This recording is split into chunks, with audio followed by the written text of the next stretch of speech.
Hello সবাইকে, আমি রিনি। আমার একটা নতুন ভিডিও তোমাদের অনেক ওয়েলকাম। তো আশা করি তোমরা খুব ভালো আছো, আমিও খুব ভালো আছি। তো সকালটা শুরু হয়েছিল 1 কাপ গরম জল দিয়ে, কারণ আমার গলাটা খুবই ব্যথা করছিল, তার জন্য একটু গরম জল খেলাম। তারপর রেডি হয়ে হাঁটতে চলে গেছিলাম ফ্রেশ হয়ে। তো এখানে হাঁটছি পা পা করে। তারপর এখানে দেখো কী সুন্দর ফুল ফুটেছে, এগুলোকে কাগজ ফুল বলে, কিন্তু খুব সুন্দর লাগছিলো দেখতে। আর সবে রোদ উঠেছে, তো খুবই ভালো লাগছিলো। আর এখানে ভিড় মানে মাছের বাজার। আর এই জায়গাটা আমার খুবই ভালো লাগে, দুই সাইডে বাগান আর মাঝখান দিয়ে রাস্তা। তারপর এখানে একটা মন্দির পড়ে মা কালীর। আমি প্রত্যেক দিনে হাঁটতে যাওয়ার সময় রাস্তার উপরে পড়তাম, প্রত্যেক দিন প্রণাম করে যাই, ভাবলাম তোমাদেরকেও একটু দেখাই। তারপর বাড়ি চলে এসেছিলাম হেঁটে। এখানে 2800 কত স্টেপ আমি হেঁটেছিলাম। তারপর বাড়ি এসে চরম লেভেলের গরম লেগে গেছিলো, তাই জন্য আগে ফ্রেশ হয়ে নিয়েছিলাম। তারপর এখানে জিরা জল নিয়ে বসে পড়েছিলাম। জিরা জল খেতে খেতে প্রায় আধ ঘন্টা আমি রেস্ট নিয়ে নিয়েছিলাম। তারপরে সেখানে এক ঢাই জামা কাপড় জমেছিল। মানে আমি একদিন জামা কাপড় গুছাইনি বলে এত জমে যাবে সেটা আমি ভাবি না, কারণ জামা কাপড় গুছাতে এই ঘর গুছাতে আমার জীবনটা শেষ হয়ে যাচ্ছে। মানে এত গরম, তার মধ্যে মানে এই গোছানো গাছানোই আমার শেষ হয় না। জীবন মনে আমাকে এই গোছানো গাছানোর পেছন ছাড়বে না।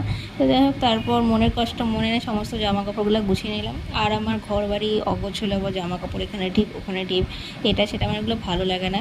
যেখানে থাকবো সেই জায়গাটা যদি পরিষ্কার পরিচ্ছন্ন না থাকে, সেখানে বসেও শান্তি লাগে না আমার মনে হয়। তারপর ব্রেকফাস্ট করেছিলাম। ব্রেকফাস্টে খেয়েছিলাম ছোলা, শশা, গাজর, তারপর লঙ্কা, এইসব লেবু, এইসব একটা মাখানি টাইপের। এটা খেতে সত্যি খুব ভালো লাগে, গরম করে অনেক ভালো লাগে। তারপর এখানে ফ্লিপকার্ট থেকে আমার একটা পার্সেল চলে এসেছিলো। এখানে 4 ধরনের সিড ছিল, ফ্ল্যাক্স সিড, তারপর পাম্পকিন সিড, সানফ্লাওয়ার সিড আর চিয়া সিড। সেটা আমার শেষ হয়ে গেছিলো, তো আমি নিয়ে নিয়েছিলাম। তারপর এখানে এত আমার গরম লেগেছে কিছু বলার নেই, তার জন্য 10 মিনিট ফ্যানের হাওয়া খেয়ে নিলাম। আর এত গরম, ফ্যানের তলাতে বসে থাকতে থাকতেও ঘেমে যাচ্ছি। ফ্যান বন্ধ করে দিলে মানে অন্য টুকটাক কাজ করতে গেলে তো আরও মানে পুরোপুর স্নান হয়ে যাচ্ছে ঘেমে।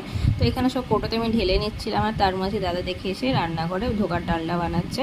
আর এই ধোকাটা পুরো বাড়িতে বানিয়েছে, কোনো পাউডার দিয়ে না। খেতে খুবই টেস্টি হয়। আর সেদিনকে যেহেতু নিরামিষ ছিল, তার জন্য এখানে চাল কুমড়োর তরকারি হবে, আমের চাটনি হবে, এসব হবে। তো মা সব রেডি করে দিয়ে গেছিলো। দাদা ধোকার ডালনাটা বানিয়ে নিল, আর মা চাল কুমড়ো বানিয়েছিল, চাটনিটা করেছিল।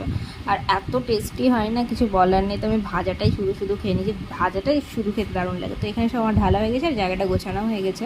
তো এখানে ছিল জোয়ান, তারপর আমার মধু, তারপর এখানে পাম্পকিন সিড, সানফ্লাওয়ার সিড চিড়ে, তারপর একটাতে ছিল চিয়া সিড। আর চিয়া সিডটা পুরোটা মানে প্যাকেট থেকে, যেহেতু এগুলো প্যাকেটে লেগে যায়, তার জন্য প্যাকেটটা আমি রেখে দিচ্ছি, ওটা আমি খেয়ে নেবো, তারপর কুড়োরটা খাবো। সমস্ত কাজ কমপ্লিট করে আমি স্নান করে চলে এসেছিলাম। আর যেহেতু সেদিনকে মঙ্গলবার ছিল, মা সকালে ছাতুর পরোটা করেছিল আর এই ছোলাতে আলুতে তরকারি করেছিল, যেটা আমি খাইনি। তো দুপুরে আমি 2টো পরোটা, 1 বাটি দই, একটু শসা আর ছোলার তরকারি নিয়েছিলাম। তারপর আমি একটু ঘুমিয়ে পড়েছিলাম, তারপর একটু হাঁটতে গেছিলাম, ওগুলো ভিডিও ক্লিপ আর নেওয়া হয়নি। তারপর রাতে এসে এখানে ব্রাউন ব্রেড আর কফি খাচ্ছিলাম, কারণ দাঁতে আমার